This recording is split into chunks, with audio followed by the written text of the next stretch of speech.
it's not Russia only that is threatening us. Look what's happening in Germany. You know who's coming into power? Well, I think I have an idea. It's an AfD.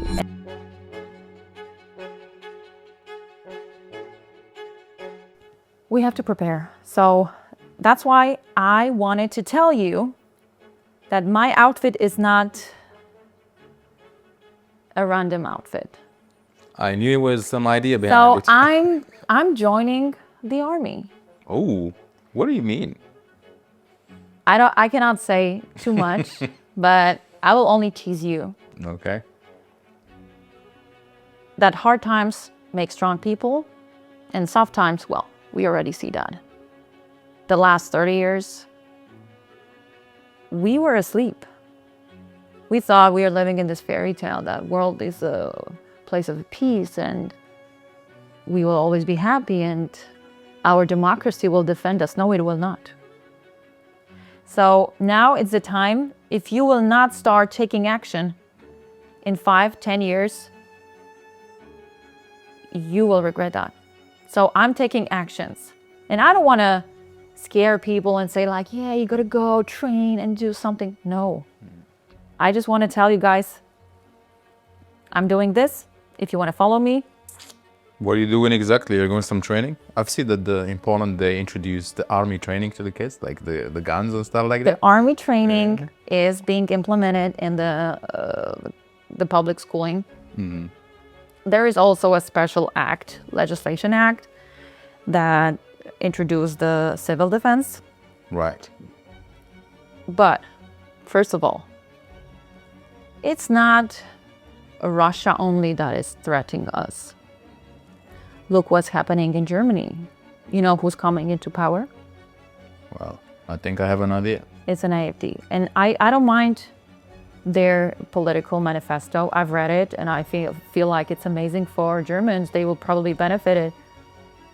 What are But the main points from this the manifesto? history depicts that if Germany is strong, we're fucked. Do you know how many wars we had with Russia? 20. Do you know how many times Germany invaded Poland? I don't even count. I don't even know. Multiple. And we gotta be prepared. We have to be like Switzerland. Switzerland is neutral. So all of the citizens, they have the training, basic training. They have guns stored in the special safety places. In Poland, we gotta be really prepared. And I'm gonna show this to the people because I'm joining the army and I will show it on camera. Okay. What are you going to do? Some trainings or what? Like I will join the army. I'm trying to extract information, exclusive information for Warsaw Confidential. But I guess I have to wait. So there is this old Chinese saying, and I'm not pranking you guys. This is a legit saying. I've read it recently in the book of this amazing guy, Professor Guralczyk. He's writing about China. And there was this quotation. When there is a wind of change, some build walls, other the windmills. Meaning? Well, I guess it's obvious. You either use the wind of change or you gotta be prepared for what's coming.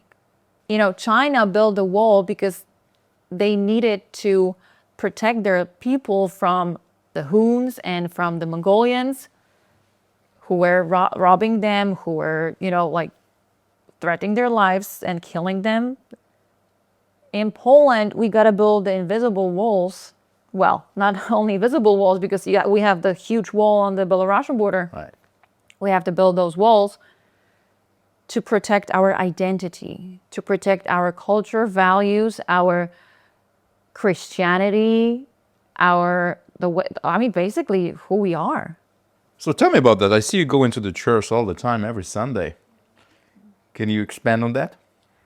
Well, I guess it's for some it might seem funny that in Poland churches are full of people.